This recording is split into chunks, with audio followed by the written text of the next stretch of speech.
What's up, everybody? This is Jason, back with Campbell's Morel Music Rig Review, episode 55. Double nickels. Double nickels. And another guitar player we've been trying to get in here for a while. And he's like, wait till I get to my rig together before you get me in here. And his rig's constantly changing. Not that anybody's rig's constantly changing, but we finally got him in here. Will Cassell. And he's got this project going called Artificial Ignorant. Yep. And but you may see him in that. You may see him playing with anybody, anywhere. Like I see all the time playing with all kinds of people. Yeah. Kind of all over the place.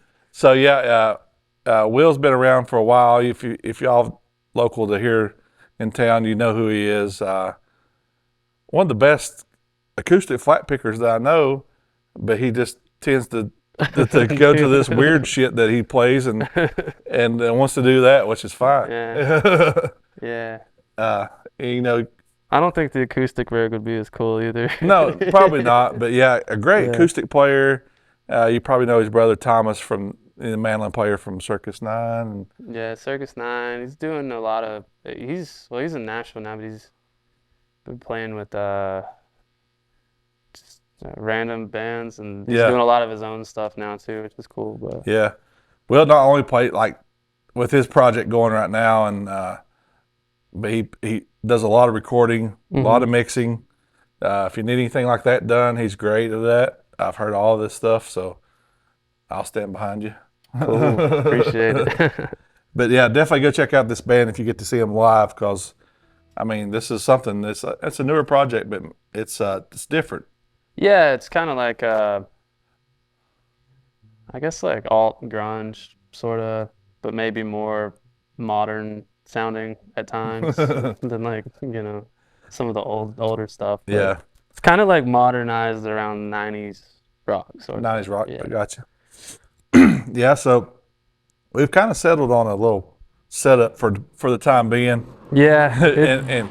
And I will admit that Will's in here almost every day, looking for a new pedal, for a new option of anything. So yeah. we'll just, like always, just start with the guitar. And you tell me what this is, because I probably sold it to you. You did. It's a Fender I think it's called a Roadhouse Deluxe Stratocaster. I honestly knew nothing about it when I got it, other than I liked it. But it's got like the Olympic white and the Mangrin pickguard and stuff. But it's got the noiseless pickups, the 2-post tremolo. The cool thing about this guitar though is it has a preamp built in to the second tone knob with like, I think it's 6 settings on it. Okay. So it kind of gets you somewhere between like a natural single coil sound, but you can also kind of blend it up to almost like a humbucker tone. Gotcha. Which is pretty cool, which I can kind of show you that later. But and then other than that, I mean, it's just a basic Strat, maple neck, locking tuners. It's active. It's active too. Yeah, the preamp's active, so it runs on a 9-volt, Gotcha. which is, back here. But, yeah. Other than that, I mean, it's a good playing guitar. I was kind of going through them for a while, and I sort of, I had the Telly I built that I played for a long time, which Ashton Davison has that one now, and then that was like my main guitar, and it was a good one too. But I don't know. I got this one, and it was gonna be just like a second guitar, and then this is the only one I played. So, yeah, it's kind of turning into number one. Yeah, and like the new Fender noiseless pickups, like they got some bad rap in the beginning, but like the newer ones sound great. Sound awesome. Yeah, I really like them. I mean, I know everybody's like real into those I guess like the Texas specials and stuff, but I feel like when without the preamp on, I mean, I'm not like as well versed in Strats as a lot of people, but I mean, I've primarily played humbuckers, since I've been playing guitars, but I kind of like it because you sort of get like the dynamics you get like out of a single coil. And you can kind of just find that like how thick you want it to really sound, like how compressed, I guess. But it's pretty neat. I guess, and Maple fretboard. maple fretboard. I like the, you probably can't see in the video, but the fret dots are like this like weird kind of greenish black abalone looking stuff. Yeah. I don't know what it is, but I don't know. Yeah, it's a cool guitar. And you've been through a bunch, like I said. You've had the Ibanez and the Yeah, the dude, I was shredders doing and the AZs for a while. the I really like AZs. the Ibanez AZs a lot. I would like to get another one at some point, but maybe for like more like prog rock kind of Yeah. stuff. But But this just fits like what yeah, y'all I doing. think just like, I mean, I play the lead mostly with the band, but I feel like this one's just a little better sounding for rhythm stuff, Yeah. Like the AZs they're great, but the problem I have, I just could never get like the exact tone I wanted out of them. They were Gotcha. a little trickier. They have those like the Hyperion pickups Yeah. and stuff. And everything you play just seems super compressed. Yeah. Yeah. So yeah, out of the guitar, we're going this pedal board, and it's a Temple Audio pedal board that I know I sold him. Yeah. Probably. But, Yeah. and probably all pedals that come from here. Yeah. Yeah. Would you say? Yeah. And let's just run through the chain Yeah. and how you got it set up. Well, I got this little tuner, which self-explanatory, shows you if you're in tune or not. Yeah, it's kind So of important. yeah, so I just changed this recently, which I'm liking a lot. I was reading like on a JHS forum or something. I had always put my fuzz like after the drive and distortion in my chain. But I was reading on like a JHS forum, and they were talking about having fuzz like before anything, like before wah, before, and it actually makes a lot of sense because, the first pedal's fuzz, but it's like a Series 3 JHS fuzz, but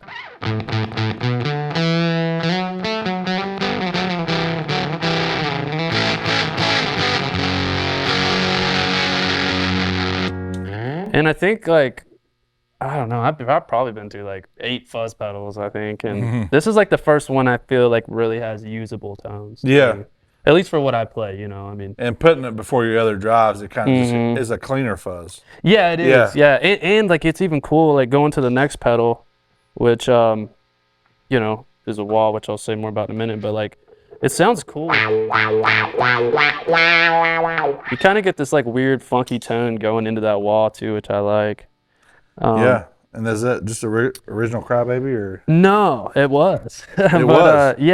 My bandmate Luke had a Tom Morello. Yeah. And it was sticking, and like the pins that hold the like the treadle on or whatever. We were trying to get it knocked out, and it was bent. Ended up ripping up like one of the mounting brackets for it. So Luke ended up just getting a new one, and he had the other one that had all the guts with the Tom Morello, and so I just swapped everything into the housing, regular housing. So it's just a modded Crybaby, but it has all the guts from a Tom Morello. Oh, that's sweet. Yeah. And I think the only difference is it's got like a longer sweep. Yeah. And then it has like a little bit like, I think it has like a bit of, at least it seems like it to me, a bit of like a gain boost, like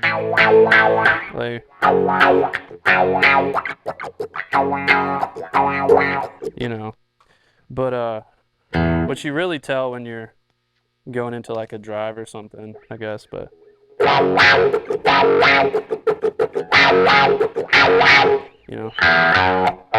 and I use it a lot, like not necessarily playing with it, but I'll just kind of like on some songs we do, like I'll find somewhere and just kind of let it ride. Yeah, but gives it like that kind of filter yeah, effect. yeah, and it's really cool sometimes, like in solos too, like with the distortion, and you just.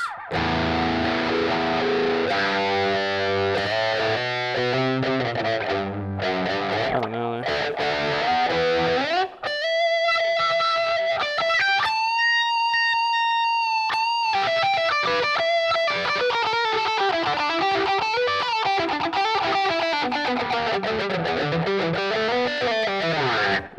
Like just kind of to get that like extra little bite on it. For sure.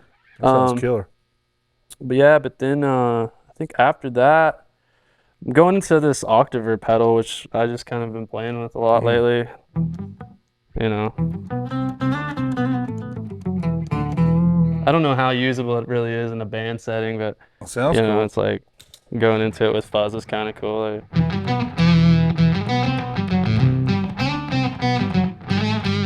you know, stuff like that.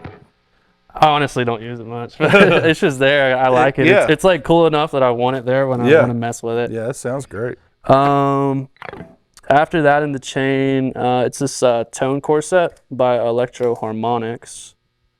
And I don't use compression a ton because I feel like with these, you know, here's the difference with and without, and then, you know, going through them. But I feel like with the onboard preamp to the guitar, it's already got a kind of compressed tone. So Yeah. I mean, with and it just kind of brings in the highs and lows, tightens it just up a little tightens bit. it.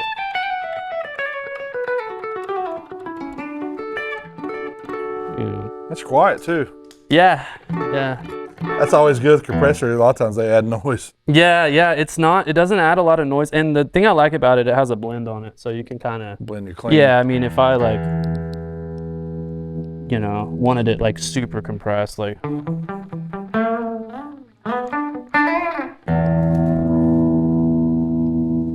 And nothing. But then I got the JHS Super Bowl, I think they call Super it. Bowl. Super Bowl. And I just learned. They just discontinued You it. better hang on to that one. Yeah, I know. Yeah, they're not making them anymore. So It'll be worth a fortune yeah, I got it like literally like. right before they discontinue. Yeah, I mean, I guess I picked that up off you like a month or two ago. Josh Scott from JHS does this on purpose Yeah, to drive the market. yeah, I guarantee he does. yeah. It's cool though. It's based on the Supro Thunderbolt or Like the amps. Yeah, basically the Supro amps, like a crank Supro or whatever. But it's a really cool sounding drive. I have 2 drives in my chain, and I use this one the most. I think it's a little bit more organic of a drive, I would say. Yeah. You know, it's more.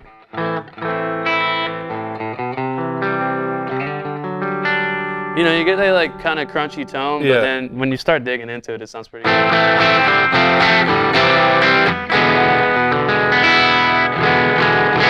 You know.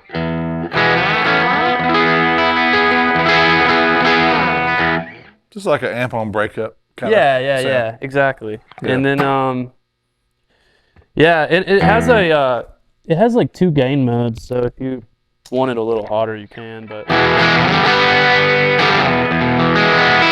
you get like a really thick fat sound. Yeah. But I tend to use it more And the mild overdrive. Yeah, because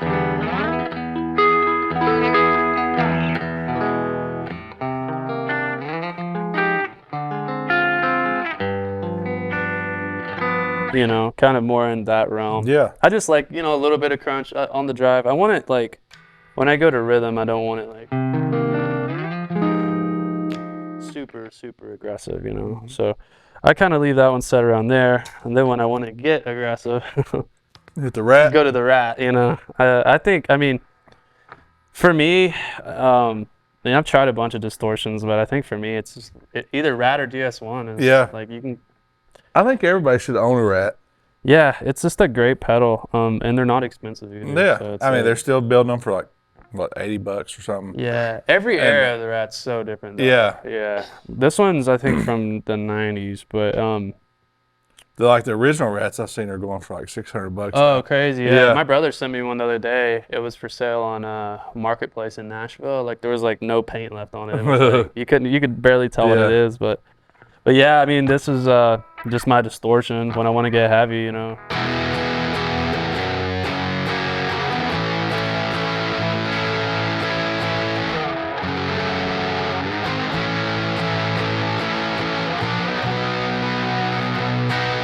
You know.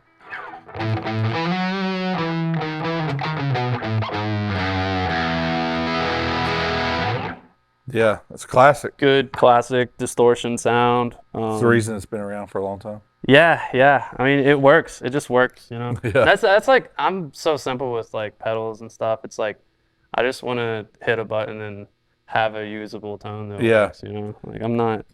I mean, there's other people that go like so in depth with stuff, and I'm just like, I just Well, I want mean, to play. yeah, You I know? mean, with a couple of your other pedals here, like the SD1, the Phase 90 that we're getting to, but those are classics as well. Yeah. Yeah. So. Yeah. So then I actually usually have a chorus on this board, and I want to get a new chorus, and a guy I know was like, hey, like, let me hit that chorus off of you. And I was like, yeah, sure, here. But I don't know. I need to come talk to y'all about that Yeah. actually. But right Get your now, chorus. yeah, right now I'm using just a Phase 90 kind of in replace of it. I'm mostly just using phaser, but I don't use chorus a ton either. So Phase with just a little bit of swirl kind of going on. yeah, Add some texture. But yeah, so I have this SD1 was laying around the house, and I think it's actually Luke's, to be honest. I just threw it on the board, and I kind of run this as like in comparison to the Thunderbolt. Like the Thunderbolt's like kind of a clean drive, and then when I want something like in between the Rat and the Thunderbolt, I have the SD1.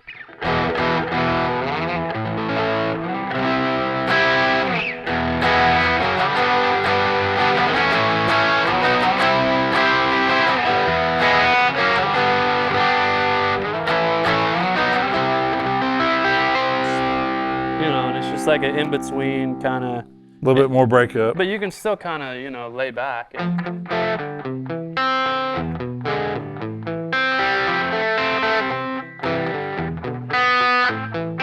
And, Yeah, and get some pretty clean tones out of it. Yeah, and usually going on to the phase, I usually have the speed kind of around there, but I'll.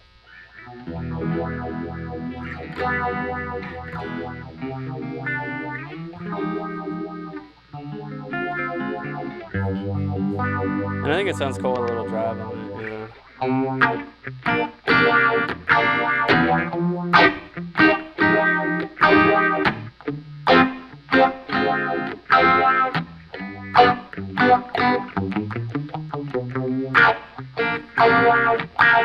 just a little swirl, make it, Yeah. make it a little interesting, but like nothing crazy. Yeah, definitely just that standard dry tone, but adding stuff to a lot of these pedals. I mean, I'm never just like running one at a time. I mean, and you're doing like I mean, I might have like I might like I'm really bad about going too heavy on choruses. Yeah. But like, I mean, I might be like playing like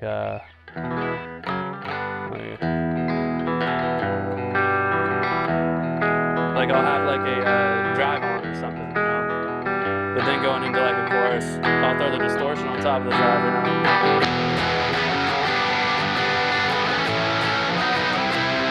and then just get really gritty. But heck yeah. Then last pedal on the chain. Yeah, the last one. That is maybe the only one I didn't get here. I think I got that one from my brother. He had it. But we've got one here for sale though. Yeah, y'all sell them here. It's a great pedal. But yeah, it's called a Keeley Caverns, and it has its delay in reverb, two sides to it. But I really haven't taken the time to figure it out yet. To be honest, I just like found settings that made sense to me and just left them. But I mean, the delay is just I use a pretty like. A little short. Yeah. So I only really just use it on like solos and stuff.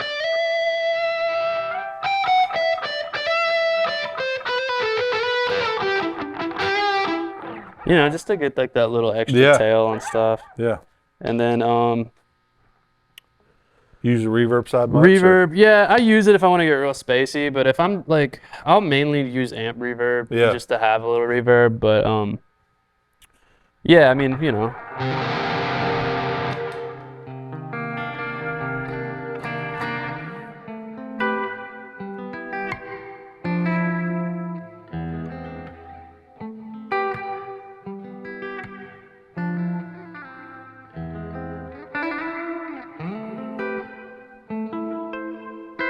yeah, but just kind of space things out. Maybe throw a phaser on there.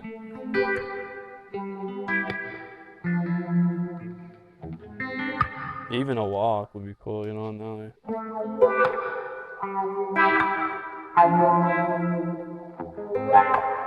you know, Yeah.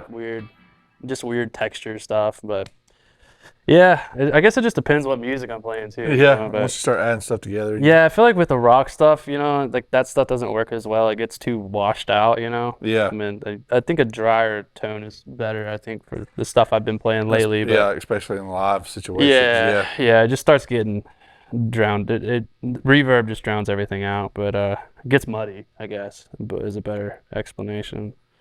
But yeah, Yeah, the pedal board and yeah, it's pretty impressive. I mean, the amount of sounds you can get out of just such what a you've got here. small like Yeah. little setup. I mean, it sounds great. yeah, and I mean all of that's just with one pickup too. Yeah. I kind of just live on the bridge On the pickup, bridge? but yeah, I mean occasionally I'll go to Yeah. the neck, but honestly I could have like 2 settings. I'm Yeah. fine with it. So we're coming out of that into this Blackstar amp, and Yeah, that's like this is like my new favorite thing in the world, I think. so I've sold you and Luke a Blackstar here recently. You have, yeah. Yeah. If you don't know Blackstar, come check them out here at Campbell. Do it. Like you're not gonna regret it. And But this is the club, right? yeah, the HG Club 40. 40. Yeah. Yeah. And yeah, these guys come from Marshall and started this company, Blackstar, and they do a really nice clean tone, but have a nice overdrive. oh, the drive tone is awesome on this amp. So the thing I like about this amp, I mean, the clean channel's pretty basic. I mean, it's just gain. You have a master volume, but it's gain, and then you have a bass and treble. No. Yeah. But you have 2 voices for each channel, right? So like I'll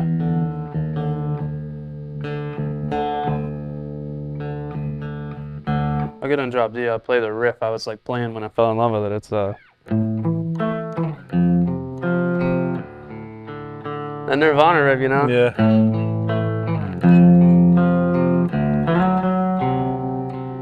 And it has the EL80 or EL34s in it. Yeah. And I hadn't really ever played amps with EL34s, and I've always had like 6L6s. Yeah. And So it's like a little British drive, but it's still got that almost Fender clean to it. And on the second voice though, it's got like that vintage Fender sound, you know, that you can't really get without spending $1 million on whatever somebody wants for a vintage Fender now. But you know, it has like that little bit of, it's clean, but it's like got that little bit of grit I really like. Yeah.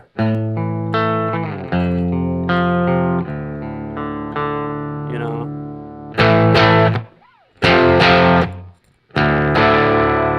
You know, and that's all clean. That's just the clean. Yeah, that's on the second voice, but you know, it won't break up as much on.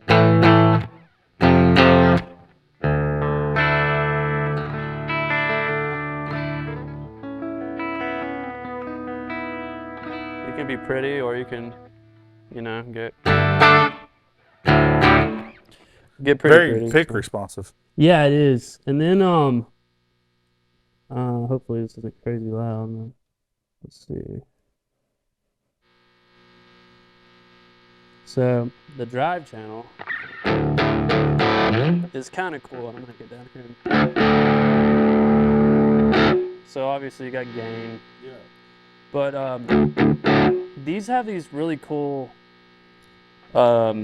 settings. It's called ISF. Yeah. But it blends between like a classic American or like British yeah, like, you know, kind of Setting. sound.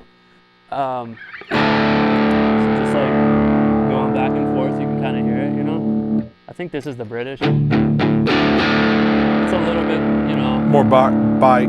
yeah, and then this has kind of got like that. I guess like it's based around a Fender, but I just sort of leave it in the middle, and then I'm not sure what's going on with these knobs right now. Then it has another voice for it too, so then, you know, second voice is a little heavier.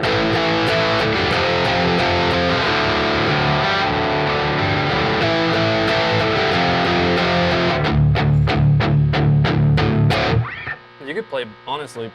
Just with the amp. I mean, I'm playing through single coils, but Yeah.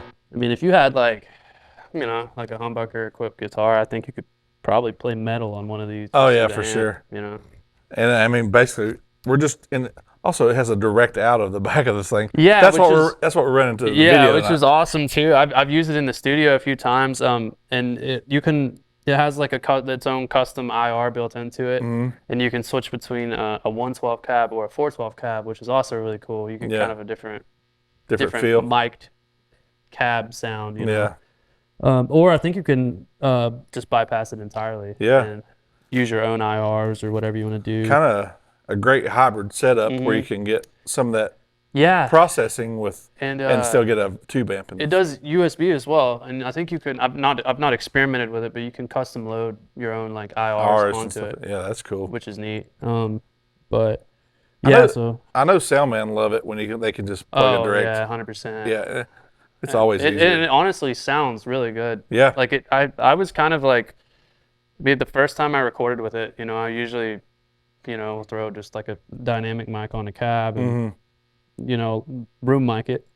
But I was like, I'm just going to go direct in to see what it sounds like in the mix, you know, and it's like, pretty good. Yeah, I think miking maybe is like still a little better because you just get that room in it with it. But I mean, if you were in a pinch, like, like XLR, throw a little bit of a room reverb on it, and nobody will know the difference. And then live use, it just makes it so much better because you don't have to worry about feedback. You don't have to worry about feedback. You don't have to worry about anything. I mean, it's really cool. And yeah, I mean, it gives you a lot of options for sure. It also has a attenuation on it. It'll go to 4 watts. So when you're at home, practicing in the bedroom, borrow the neighbors, you know. Yeah. But yeah, I think that's like everything fancy about it. Yeah, that's all I remember. Yeah, we still got plenty of Blackstar here if y'all want to come check them out. But they're awesome. So Artificial Ignorance. Yeah, Artificial Ignorance. Who all's in this band? It's me, Davey Alexander, Luke Champollion. Yeah, and Ashton Davis. Yeah. And, if y'all need to check them out for sure. I know you've played Capone's a few shows and got some other stuff on the works. And Capone's, Hideaway. We're trying to think of stuff coming up. And we're playing. Got a show tomorrow. Playing a 420 Fest over in Bristol. Sweet. That'll be fun right on State Street. And then I think that's like the only stuff we've got going on this month. But we'll throw a link up for you. Yeah, we're mainly recording right now. Yeah. We got a bunch of stuff we're getting ready to put out, so definitely be on the lookout for that. Yeah. Just got some great merch. Made mine courtesy of Vapor, yeah. Some he does all right. He does pretty good. Yeah. He acts like that's all he does every day. He's like, I gotta go print. You know. He's probably just sitting machine. Over there. If you see a cool T-shirt in Johnson City, chances are Jason Vapor printed it. So, y'all go check out Artificial Ignorance. Check out Will Cassell. If you need any recording and mixing done, hit him up. Always down. He's pretty reasonable in his price. Definitely. I'll work with people the best I can. He's worked with everybody in the area, and he's got a really good knowledge from bluegrass all the way to metal. So yeah. I mean, he can cover everything. And I've heard mixes. I just produced an electronic album actually. Yeah. With Larry over here. Larry. Yeah, I just listened to it for the first time. Yeah. I didn't know Larry was so wild. Oh yeah, he rang me up and he was like, "Hey, there's like some industrial metal." Yeah, there's some interesting stuff on there. We just had fun with it. Oh yeah, you know, no direction. Let's just see where we'd start a song. See where yeah. Anything from bluegrass to metal, he's got you covered because he's played it all. And I'm telling you, if we had his D28 in his hands, you would say like, that dude could play some guitar.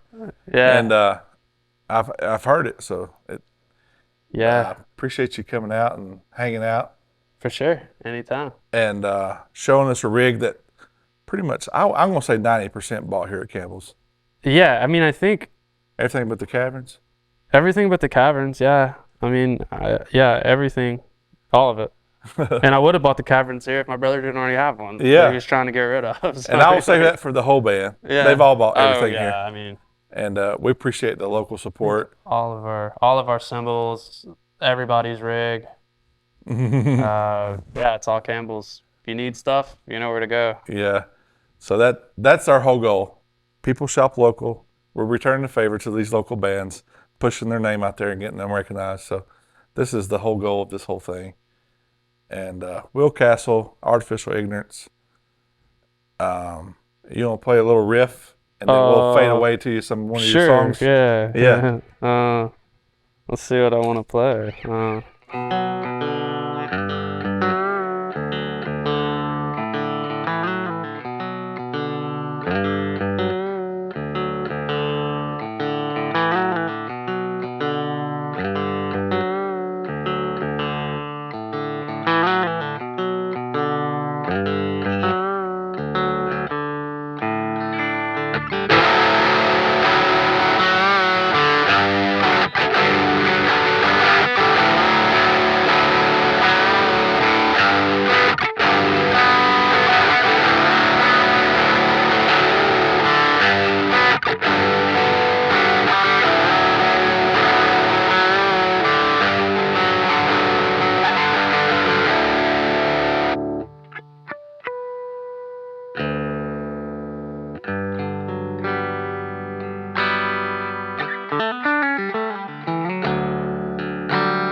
That was real pretty. Yeah. Yeah.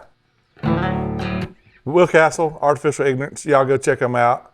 Come shop at Campbell's Morale Music for all your needs. If you want to sound like Will, you could pretty much do it. Well, I mean, besides his hands. But Wow. you got all the gear. Yeah, their hand's probably better than mine. Thanks for doing it. 100%. Yeah. Anytime. Thanks for having me. Yeah.